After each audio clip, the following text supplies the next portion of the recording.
Saturday, Christmas comes early. Unbelievable! Welcome to this incredible scene. Bills. To the end zone! Chargers. It's a touchdown! An exclusive NFL game. That's fantastic! Live in primetime. Wow! Only on Peacock. With a Christmas gift to their fans. They're having some fun now. Bills versus Chargers. Saturday, 7:30 Eastern. Exclusively on Peacock. 'Tis the season to shine with H&M. Discover the holiday collection and find fashionable pieces for your wardrobe or for under the tree. Get inspired and dazzle with this year's glam. From tuxedo styles, bow detailed pieces, impressive prints, and more. From unforgettable looks to unforgettable gifts. With fashion finds to home decor, find it all at H&M. Treat your loved ones and yourself this season. Shop in-store or at hm.com.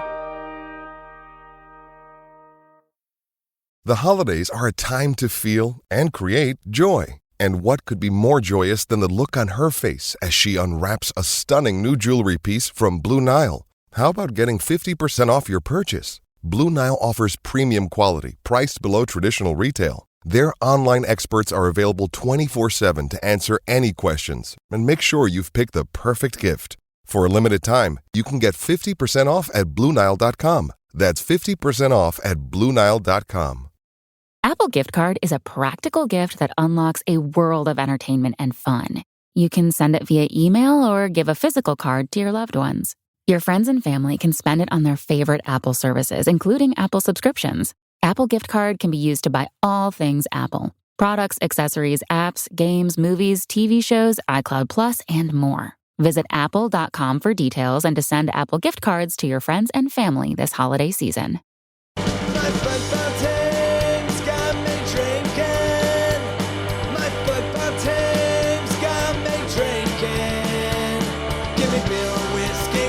Anything to shake this mood I'm in. My football team's got me drinking. Back at it again with another episode of the Shades of Blue Soccer Show. We are in the midst of MLS playoffs. We're in the midst of NWSL playoffs. Thad, who just left. Oh no, Robert just left us. Thad's got a quick hot minute even for the comments. We've got some comments updates. But before we get to any of that, I do want to start on the 2022 MLS salaries came out this week, and we're joined here by Kevin Lopez, friend of the pod of SKC Fan TV. What's going on, man? Hey, thanks for having me back. Very excited. Yes, we gotta get your opinions on what everyone is making. I like to nitpick this kind of thing. Oh yeah, I saw the list, and I definitely have opinions. Okay, when we get Robert back. Robert is back joining now. We lost Robert. Okay, we've got him back. I was thinking Kevin knocked Robert off, man. Yeah, right. Sorry about that, guys. No worries, he's back. Welcome. Thad, I want you to get us going here. What is the topic? What stands out to you? I want Thad Bell, the father of the Blue Testament, to get us going on this subject here. Willy Agada is a great signing for price. Steal. My man is a steal. That is fantastic. That is definitely the one that stands out to me, I think, as well. Yeah. After that, there's a lot of high salary people that we don't know what will happen to them. Yes, Is this the first time we found out for Willy? Like I heard some rumors, but this is like the official, the first time we hear how much he's getting paid. That's wild. Yeah, all the mid-season guys. It's the first where Eric Tommy as well. So Right. I honestly kind of forgot that they do these 2 times a year. I was thinking we weren't until next season. So This one just came late though, because I mean, it basically came after the season. I thought it came like a little bit sooner than that. Right. So the other question is where, because we don't have Shallowy's up-to-date information. That's what's missing on this one. So where do you guys think he's at? Any guess? Hold on, let me back up there. Why is his info not up to date? But everyone, Because he signed that extension late and it's just not in the data. Because it'll be for next year. Yeah. I mean, that contract will be for next year, so that they wouldn't show up on this year's.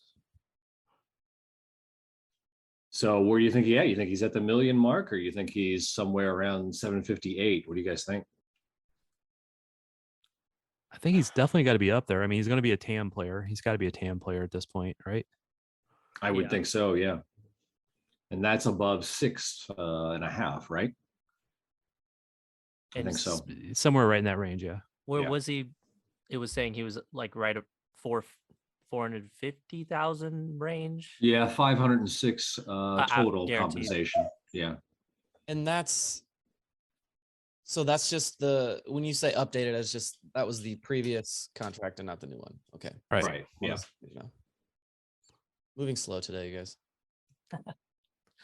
Okay, so yeah, I mean, let's go back to the two new signings, the ones we just found out about.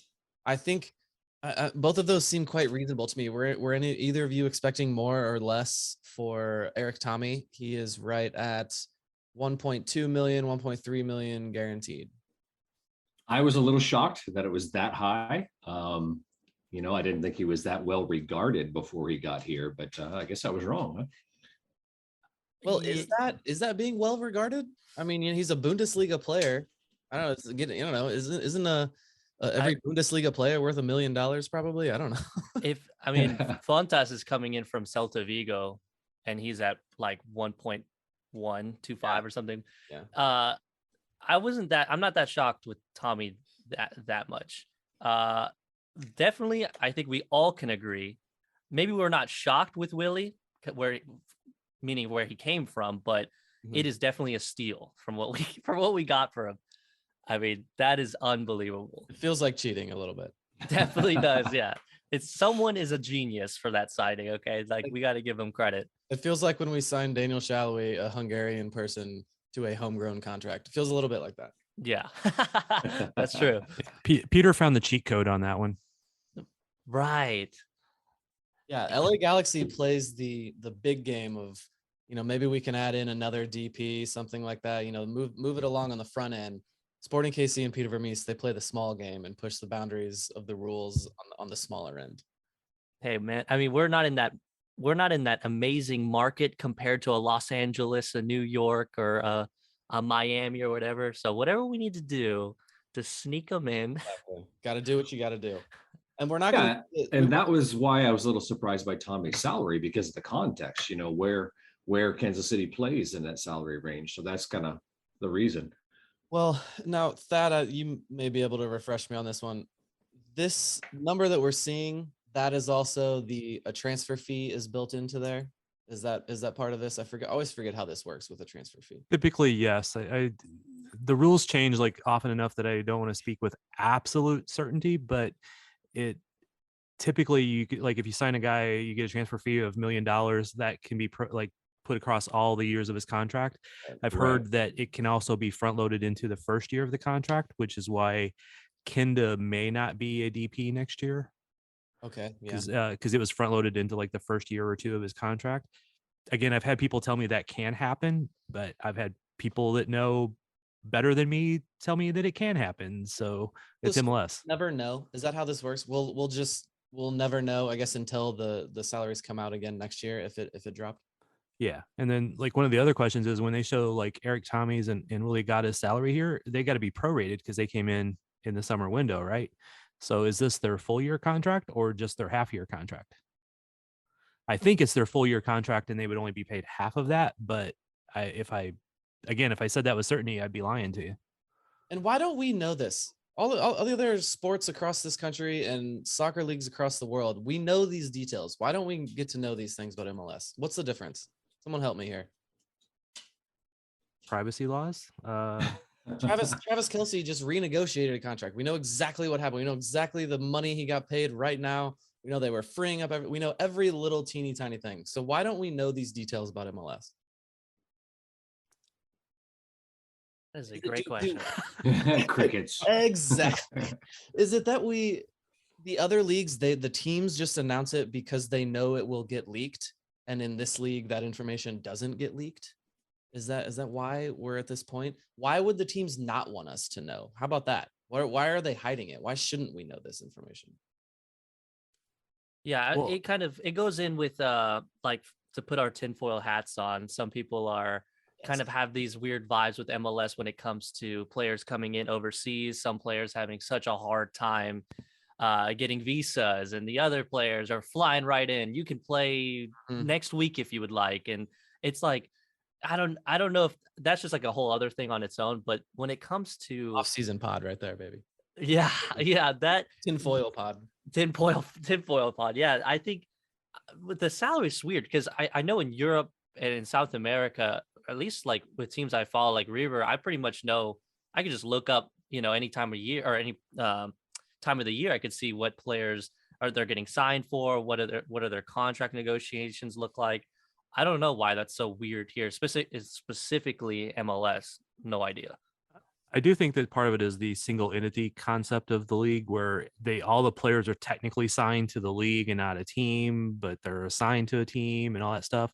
So the league controls all that, and the league is all these other leagues that we talk about have been in existence and are separate teams, and they come up and down. The league doesn't control it as much, so the league doesn't care if everybody knows how much people make. Where now the league doesn't want everybody to necessarily know, because I think there's been a few players come into LA that have obviously made more money than what they showed up on their official contracts. Mhm. So it's the Players Association that puts these out, and the Players Association puts them out with the agenda of driving the salaries up. Right. So I've been told that not everything that shows up with what the Players Association puts out is exactly accurate either.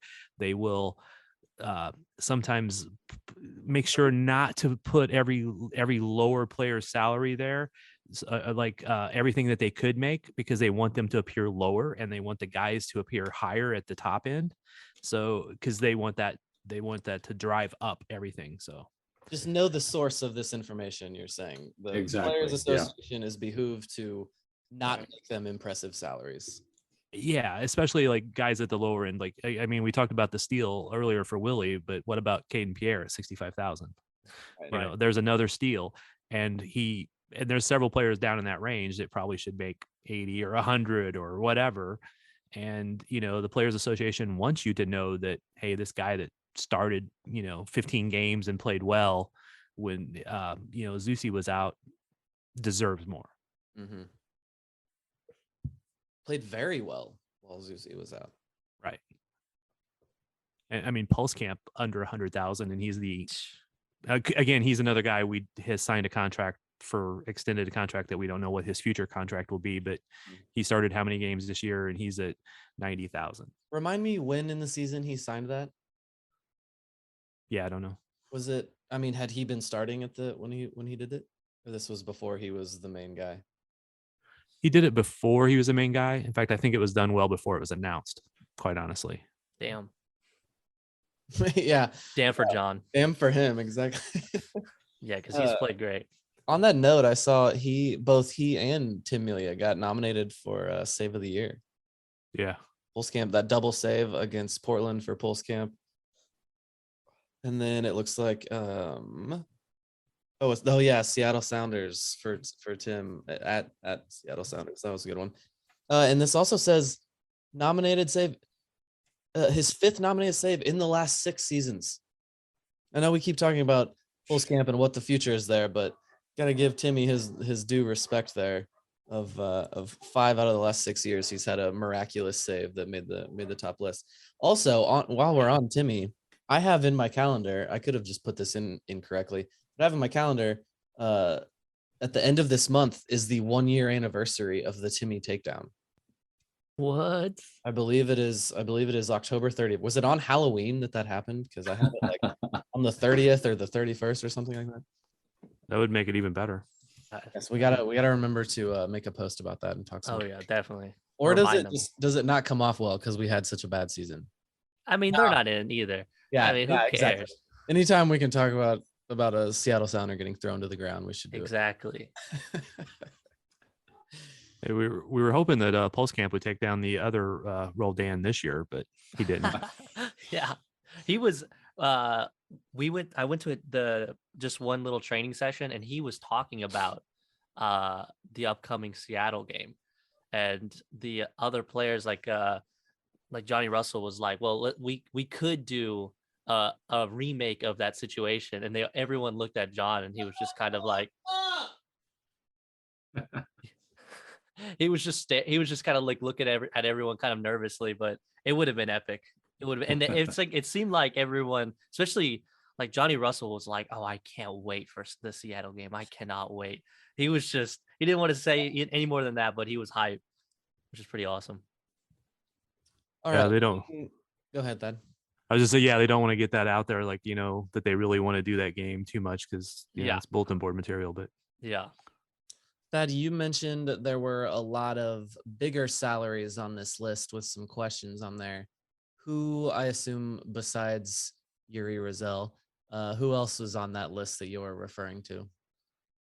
well, I mean, we've talked about it in many different forms and podcasts and in writing, but the two center backs, that's $2 million for two guys who nobody can decide who they would prefer to stay or if they want both to stay or neither to stay. I mean, you could probably survey 10 people and get 8 different answers there. Yeah, as much as I've been a defender of Fontes and all of that, it is just exactly like what you said. That's two players that is $2 million on the roster that literally no one can decide. We go back and forth almost every week on if they're good or not. Right. Fontes, it was season by season on if he was good or not. I know he was dealing with injuries and all of that. Then he was an MVP candidate, and then now we had another rough season.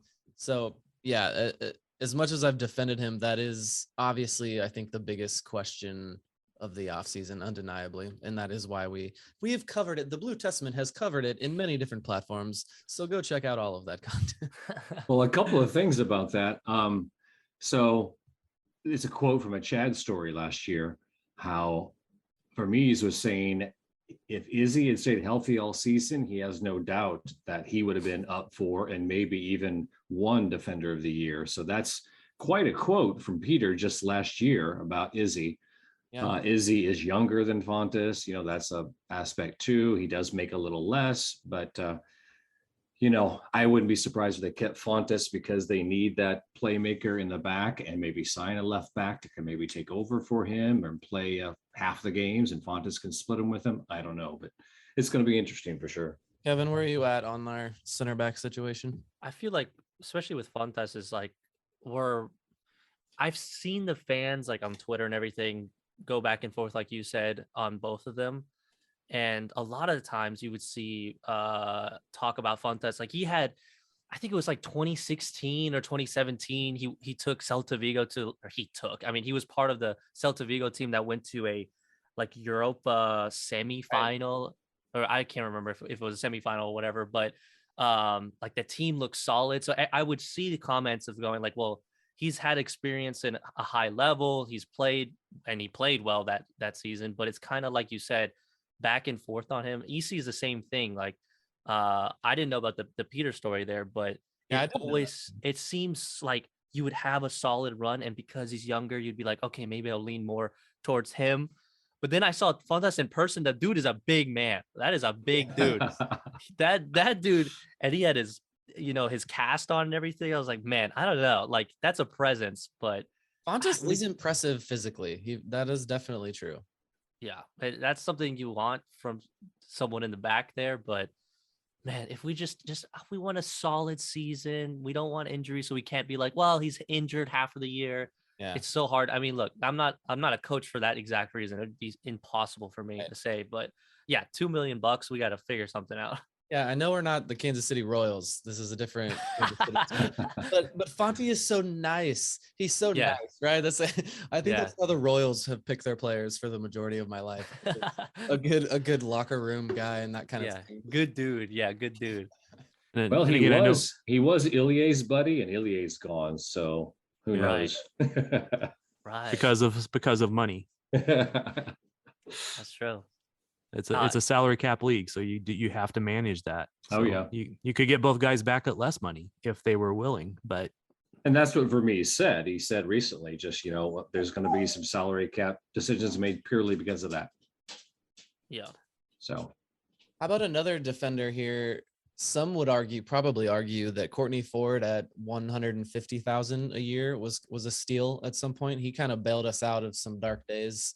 I don't know about bailed us out because they were still dark days, but filled in during some very dark days and was at for stretches one of the better players on the team, honestly. And he gave us a lot of holy conversations.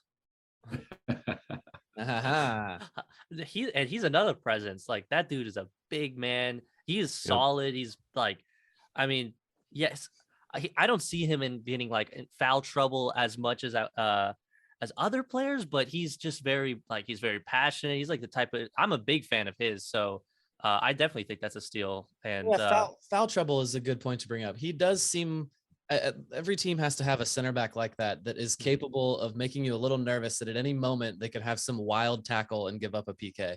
And I definitely think I felt like that with Courtney a little bit. Just not that he was, made a lot of them. It was just, he goes for it on every play. I think is where that comes from. I think one time I talked to Daniel Sperry about him making me nervous, like you just said.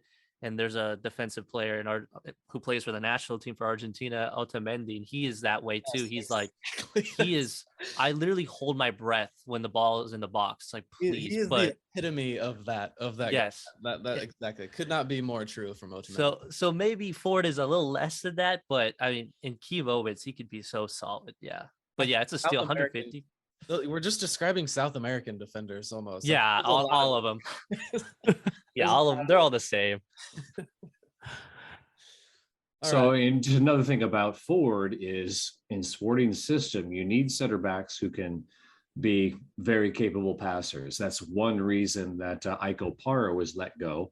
There are other reasons too, but tactically that was one reason, because he was not the strongest in passing.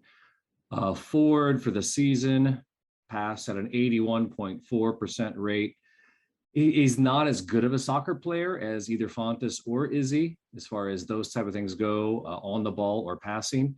Let's see, Fontes was at 87.2 and Izzy was at, let me find it here, an 88.1, just looking at that stat. But so that's a consideration too, but Ford certainly has the passion, the physicality, that's for sure. And without going back and looking, I think Ford was not always out there with as many first teamers as the other guys were because of the injuries and stuff. But yeah, I really liked where he was coming on to. He seemed to just be growing within the team and stuff because he needed that time to adapt. And that's when he got the concussion and then the smoothie ban. Before we move on to other other Kansas City soccer stuff, let's I know this is not new news, but let's talk about the 3 young designated players. We saw their salaries earlier this year, but I did want to talk about them now that we've had a full season of them. Under 22 initiative, is that what you mean? Yeah, did I say under 20? Yes, the U22 initiative. All right, gotcha. Aren't they technically, are they not technically U22 DPs? That was just like a hell, I don't know. Come on, man.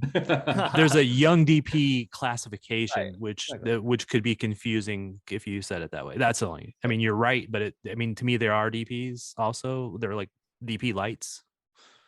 DP lights. Right. I like that. Young DP light.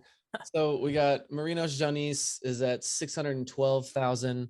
That's hefty. Of all the 3, he seems like the one that maybe we were least impressed. He came out with a flash. He's flashy, like step over. So I think we all liked him immediately off the bat. But I would say of the 3, he maybe is the one that I think most are least excited about of them.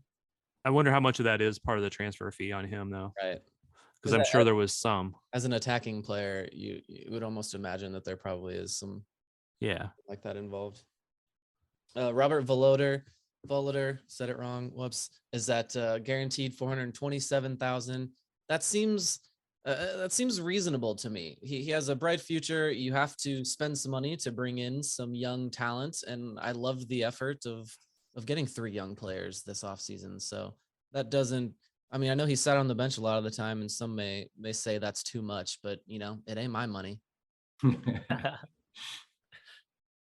I mean, how many of you would feel confident with Robert at left back next season? Oh, left back. Left center back or left back? Left center back is what I mean. Oh. Yeah, left center back. Again, a lot depends on who he's matched up with. Yeah, that's exactly it. Yeah.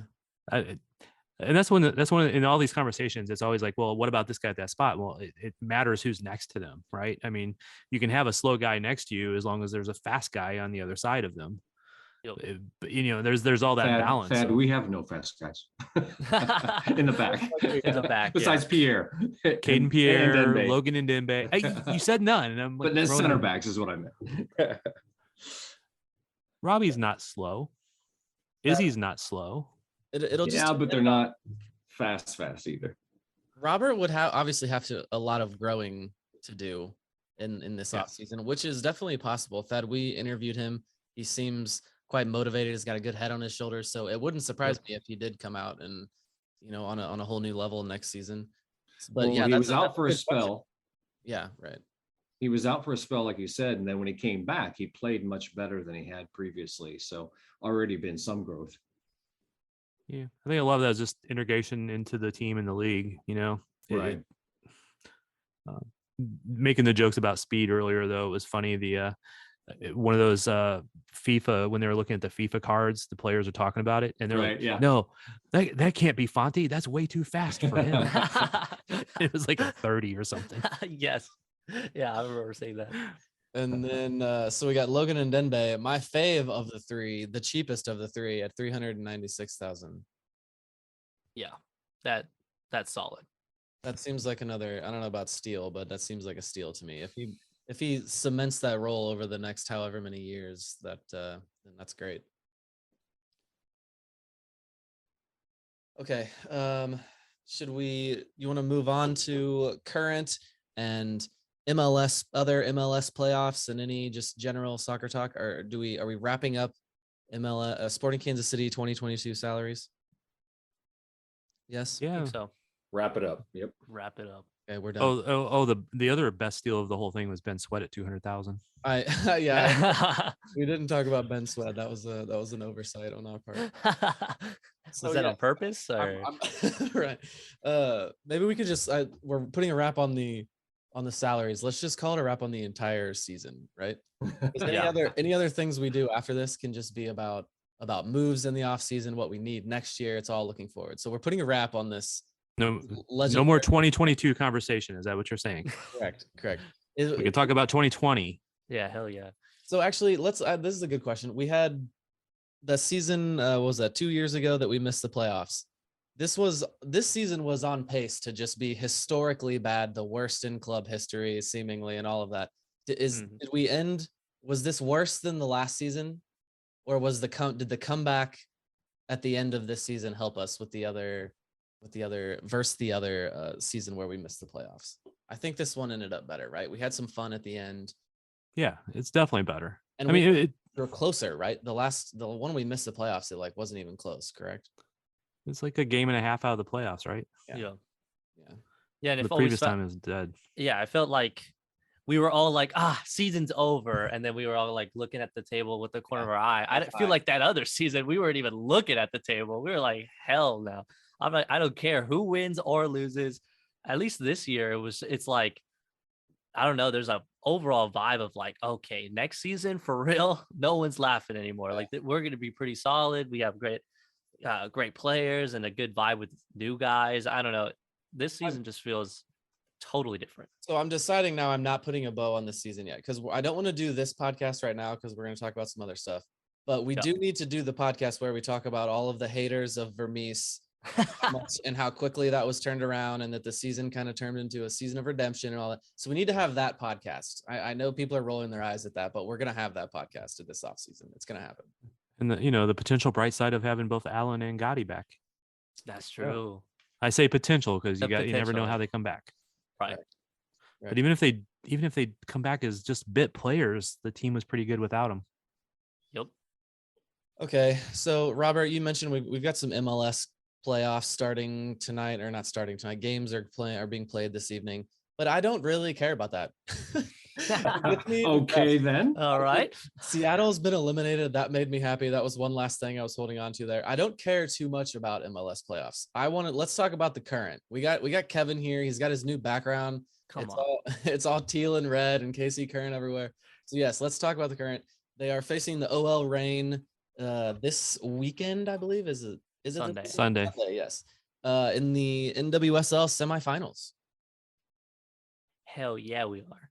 Hell yeah, we are. I am so excited. I'm sure we're going to talk about it, but the huge blow of hearing the news about Claire was just like, no. Like, obviously that type of injury is just horrible at any time. It could change players and whatnot. And it's just in the playoffs on top of that. It just sucks. And against Houston, what garbage! Like, man, that game, I was so mad during that game just because the fans were obnoxious. I hate everything Houston. And I was happy at the end. That was amazing. The end was great, but seeing her go off and they were carrying her, you just already knew. Yeah, the carrying is what killed it there. So Kevin is referring to Claire Lavagodes. We have no French majors in here. Lavoisier. Lavoisier. I know. Claire Lavoisier. In my head, I had a funnier pronunciation of it to get it wrong earlier, and then I couldn't even get the mispronunciation wrong. Claire Lavoisier. What makes it weird though is there's a player on the team named Chloe Lagarzo. So like mentally I get those messed up sometimes. So I always have to like pause. Like every time I say one of them's name, I have to pause for a second. I thought they were the same player, and announcers were saying their names differently. I thought it was just mistaken announcers. Anyway, the injury that he is referring to, she suffered a torn ACL. She was carried off of the field. Why she was carried off by people and not on a stretcher is a question. Oh my God. That is a weird thing about NWSL versus other leagues. I don't know. That wasn't pretty to see, but yeah, the injury. That's lack of resources in Houston. Yeah, that's got to be straight up. Can we just blame? Yeah, are we blaming Houston versus like problems with NWSL? Because that seems like something NWSL has had down for a while, right? Somebody gets hurt like that, they carry him off on a stretcher normally. Yeah. Just get a I think go-kart. that's like local. Yeah. I mean, you see it in like the third tier of every league in the world. Like, come on, the fact that they carried her, and you could see how much pain she was in. They carried her all the way through the tunnel. It was just embarrassing. It was embarrassing. Houston should be embarrassed by that. Yeah. Houston should be embarrassed about a lot of things, but they're not. Period. Yeah. They're Houston, the color, like everything. Hey, they had a sellout stadium. They set a record for attendance, but which is unique since they really have terrible attendance all the rest of the time. Exactly. Yes, more at that game than most Dynamo games, I think. Yeah. No, all. Tell us, give us a little preview. Talk about the OL Reign game that is coming up this weekend. Who'd you send that to, Robert? No, I sent it to you. You, Mr. Thad. It's going to be interesting. The two teams faced each other twice this season. Both teams won 1-0 at home. When Current played in Seattle early in the season, they were missing several players and the coach due to COVID. Oh, early in the season doesn't count. That was like a different year for the Current. Yeah, that was pre their long stretch of being unbeaten. But some of those players may be called into play now because of Lavoisier's injury and just needing depth at this point. But when they played here, it was a 1-0 win with a Labonta goal like early on, like 18th or 20th minute, something like that. And in all but one of her goals this year has been a PK. So she deserves some credit for all of those not misses. So, but it should be interesting. It'll be a good matchup. Laura Harvey is the coach of OL Reign. She's thought to be one of the better coaches in the league. I think she's actually pretty mediocre because she's had some really, really talented teams that have failed to progress very far. So that just remains to be seen what she can do with this team. And Matt Potter is obviously his first playoffs ever, and got one win under his belt. And you got the Reign, who have had a week off, and the Current, who have actually it was probably good to play Houston because they were both teams that had very little playoff experience. Neither team had been to the playoffs before, at least of this version of a Kansas City team. And a lot of players on both teams had never been in playoffs before. There was very little playoff experience across both of those squads. Now Kansas City has playoff experience, so that little extra atmosphere. And Houston did have a tough atmosphere. We made fun of them, but they did have a lot of people in the stands and a tough atmosphere. So I see that as being a plus from having that game experience. So what's a good matchup to keep an eye on between these two individual matchup? Yeah, I don't know. That's a good question. I'm not familiar with the OL Reign. They got national team players? Yeah, Megan. Oh yeah. Megan. Oh, that's right. That's right.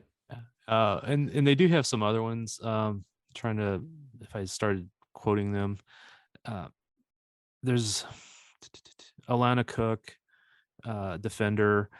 Bethany Bowser has had some time called up. She was Jessica Fishlock, which is Wales.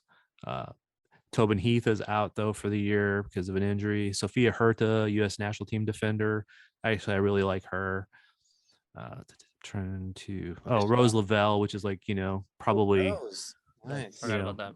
she's a top 10 player in the world. Yeah, for sure. How do you name all those people and forget Rose Lavelle? How did we didn't forget her. Because I'm rolling down the list, man. Sinclair Miramontez. I'm not even sure how she's doing, but she's from Kansas City. Yeah. Rapinoe. I really like their keeper, and don't know how to say her name, but Fallon Tullis Joyce. You're like painting a difficult picture of a challenge here. Yeah, that sounds like a squad. You said someone. They do. You said someone with the name Fishlock.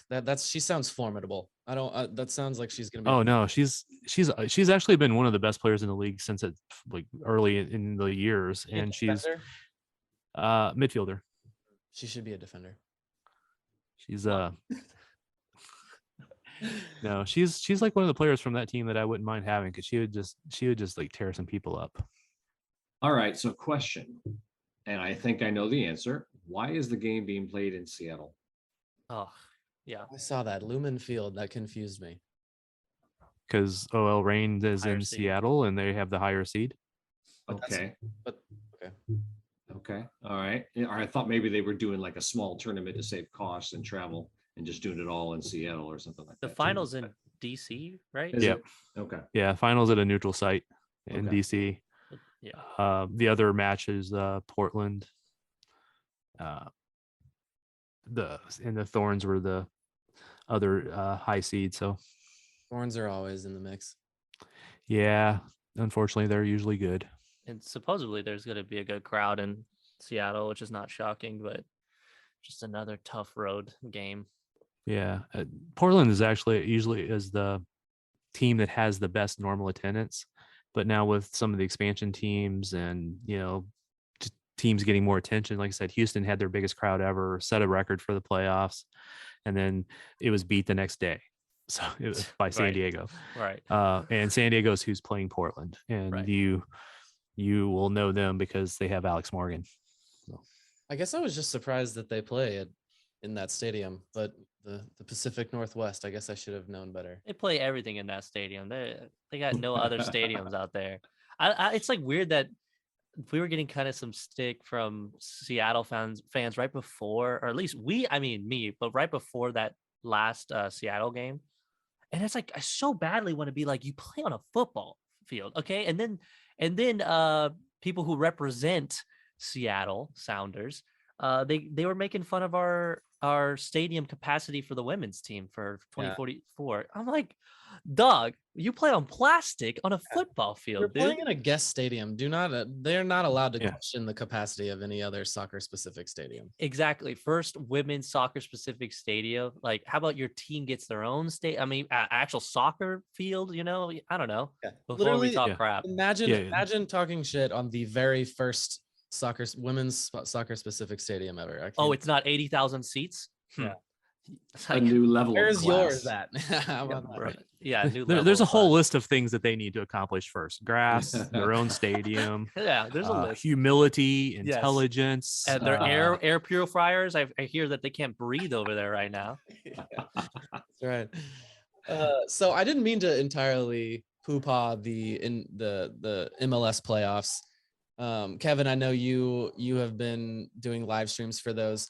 I was disappointed for your sake that RSL went out. I know this man is a professional RSL troll, so I wanted them to stay in it. But I know you like talking shit with the RSL fans. But It was like, if they maybe one more game, just give me one more. I would have loved to see them play, I don't know, like just a semifinal and then just almost taste glory and then fall short. But at the same time, it's like, nah, kick them out now. Forget it. I'm already getting blown up by them. Like, can't talk to someone who's not in the playoffs. I'm like, dog. All right, that's it. Hey, they had that last year. They had their run. That's all they get. That's true. Yeah, that's it. You're done. I was mildly rooting for them against Austin, though. I mean, really in the Austin Salt Lake game, the only winner could have been the giant space meteor of death. That's the only way I could have I been saw happy. that. Okay. Hey, come on. There's Davey Arnaud. Come on, Thad. Davey would be a sacrificial lamb. He's with Hydra, man. It's like if this was a Marvel movie, all the Austin players would be like whispering "Hail Hydra" to each other. That's their evil.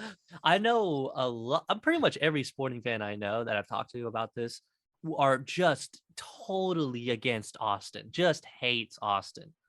I just want to know why. One, I only have an alliance because a player played for my club in Argentina. I like him. I've always liked him, and I actually want him to go back, like get out of MLS. But I just want to know: is it just like new blood? It's annoying. They're like, close neighbors. Yeah. Because LAFC is kind of like the California version in my eyes. Same thing, but I don't know. Well, I can tell you why. From my point, it started with our owner in Columbus, who then basically tanked their good efforts and then like, oh, we're going to move them to Texas.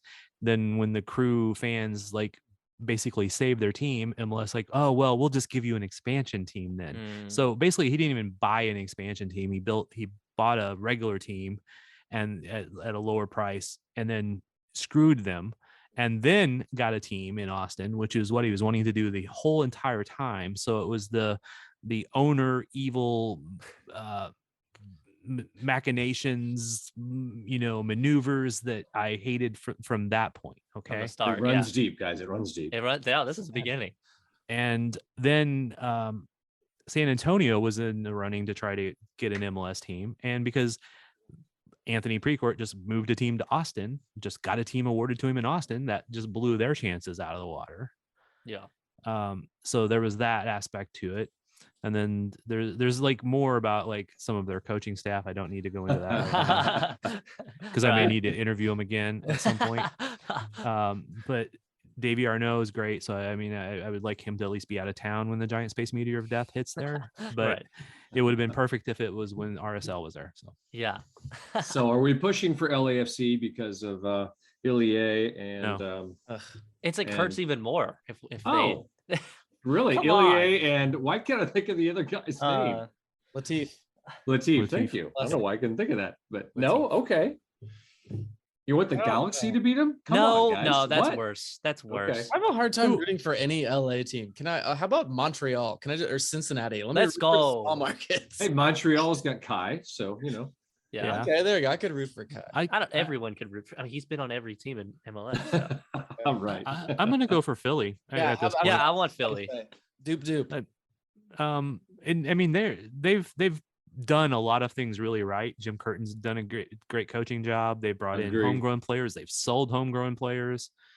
They've done all of that stuff. And I've always had decent interactions with Philly fans. So yeah, they sold off Brendan Aronson for their sacrifice for the men's national team. I want them to win MLS Cup playoff. Yeah, they're solid and they're fun. It's like was it last season? They were so close and it just like hurt. That whole situation was not good for them, and they feel like they got screwed over. And then this season, they just been, I don't know, they just been massacring recently. And then I don't know, it'll be fun. That or Cincy, that's another one that I'm cool with. But a horrible final would be, in my eyes, an NYFC versus LA Galaxy. I'm not watching. No, hell no. That's what MLS is, but you would watch it and just hate tweet it. I mean, that's it. Yeah, I'll watch it and just I don't even know. I wouldn't even stream that. I couldn't. It would just be so painful to watch. But yeah, I think you're right. Actually, the league would probably want that. Or any LA team, New York team, they'd be like, hell yeah, let's do it. So no matter what, I think we're definitely getting. I think we're getting LAFC. This is my prediction. It's not going to be an amazing one. I think it's LAFC versus Philly, and I'm going to say Philly gets it. Wow, I could do that. I would watch that final. Yeah, I think that final would be cool, and I could root for someone. Okay, we're wrapping up here, but Thad, let's give us something about the Comets. We need some KC soccer here. I believe the season is starting. Did they just announce the schedule? I think we got some new players and stuff, right? the schedule's been out for a little while now, but we just hadn't really talked about it. But they open up on Thanksgiving weekend, so they'll be at St. Louis on the 25th and at home on the 26th, playing the Ambush. They've most of their player signings recently have actually been re-signing players, like just getting them back under contract. Henry Ramirez, Felipe Abreu. I cannot say that name. Sorry, Mirko Sandovari, and Lalo Alonso. So these are guys who were already under contract before, but they did announce a new keeper today. Sway Mazan. It's okay. What a name. We don't hand out fines here for NASL. It's okay. Yeah, well, that's why I try to always avoid like saying the names I can't say, but it sometimes doesn't work. But they've actually got 4 keepers under the contract, although they haven't announced the 4th one because one of their main keeper had a little minor surgery, so he should be like ready in the season, but not necessarily right at the start.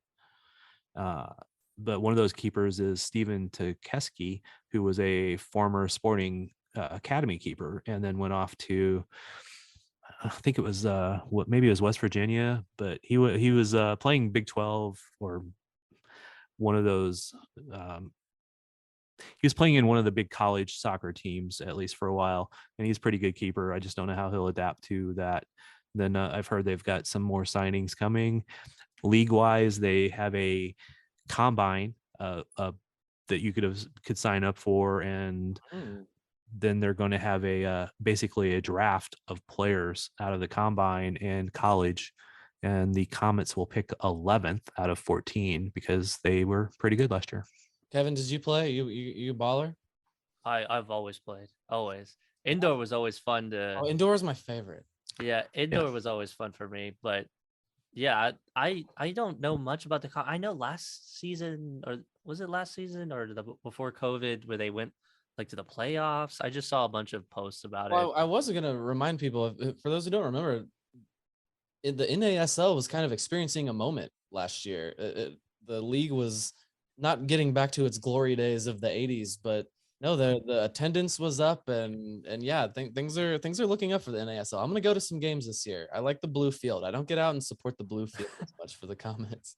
They one of the things they did last year was they had JP Delacamera, Shep Messing, and Keith Tozier that were all like old indoor guys, but have all big connections across soccer world in general, come back to the league and become the commissioner and the director of communications and whatever the other role was. Yeah. So that got them a lot of attention around the soccer world and got them a lot of mentions on Sirius Satellite Radio and a lot of other places. I'm just going to say this. Shep Messing is a name. That is a soccer name. That guy is soccer. I know that. Okay. I have no idea who Shep Messing is. Shep Messing. I know that name. Someone I know. I'm admitting this. He was a Cosmo at one point. Is that his claim to fame? Thad doesn't even look happy with that assessment of him. Well, he was a goalkeeper for the New York Arrows in early MISL days, won a number of championships with them, and then of course moved on to play-by-play announcer or commentator. So he's arena indoor soccer guy, not like any other, not soccer outside of NASL. Shep? No, he played outdoor. He is the announcer. With the Cosmos, yeah. Cosmos. Okay, yeah. OG. He was announcer, I think, for the Red Bulls, or so yeah. He's okay. He's like if you listen to like the Red Bulls home, I think it was the Red Bulls, their home broadcast. He was like the annoying guy that talked all the time. I didn't watch the main guy or the color guy for the Red Bulls, because that guy has a voice that stands out. Probably the color guy. Okay. Yeah, color guy. But hey guys, I am playing indoor Friday night for the first time in a while. So at the soccer lot? I will be in Lee Summit. I will be sore Saturday, guaranteed. Oh, at that church? At All-Star, old All-Star. Yeah, at the church. Yep, next to used to be Paradise Park or whatever. Yeah. All-Star used to be a roller skating rink. Oh man, good old days. So much. What time's your game, man? Maybe I'll come out and root for you or laugh or laugh. 9:00 is when we start. 9 p.m. We'll see. All right, bring guys. a camera. Kevin, thank you very much for joining. We're gonna bother you a lot this offseason. We're gonna get you Heck yeah. this offseason. We got a lot of nonsense to talk about. So Let's go. I'm down. Thank you guys for having me again. So maybe we should live stream the pod through you and then put it out on audio later. Let's go. That's fun. Connection to the live stream audience. Yeah, they'll be like, who are these guys again? Like, no, these are legends. These are legends, Chad. What do you mean? All right, guys. We'll talk soon. Go Sparty. All right. See you guys. Don't seem so tough. And 3 own goals ain't all that rough.